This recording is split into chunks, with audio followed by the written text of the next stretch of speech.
നമ്മുടെ ഈശ്വര ചൈതന്യങ്ങളിൽ ഏറ്റവും അധികം നിഷ്കളങ്കമായിട്ടുള്ള, ഏറ്റവും പ്യുവർ ആയിട്ടുള്ള, ഏറ്റവും 916 ആയിട്ടുള്ള ഭഗവാനെ നോർത്ത് ഇന്ത്യയിൽ വിളിക്കാം ഒരേനാഥ് കേട്ടോ. ഒരേനാഥ് എന്ന് പറയുന്ന പദത്തിന്റെ അർത്ഥം എന്താ? Such an Innocent person. ഇത്ര കണ്ട് നിഷ്കളങ്കൻ ലോകത്ത് വേറെ ഉണ്ടോ?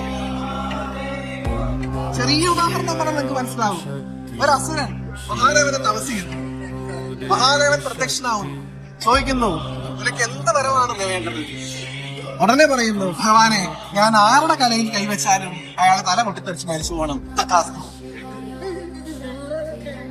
ആ വരം കൊണ്ട് എന്ത് വരും വരായിക വരുന്നൊന്നും ചിന്തിക്കുന്ന ഭാഗമേ ഭഗവാനില്ല. എന്നെ ആശ്രയിച്ച ഒരാൾ വിളിച്ചിട്ടുണ്ടെങ്കിൽ ഞാൻ അവിടെ ചെന്നിരിക്കും. അവൻ അസുരനായിക്കൊള്ളട്ടെ, ദേവനായിക്കൊള്ളട്ടെ, മനുഷ്യനായിക്കൊള്ളട്ടെ, ഗന്ധർവന്മാരായിക്കൊള്ളട്ടെ, ആരായിരുന്നാലും എന്നെ വിളിച്ചാൽ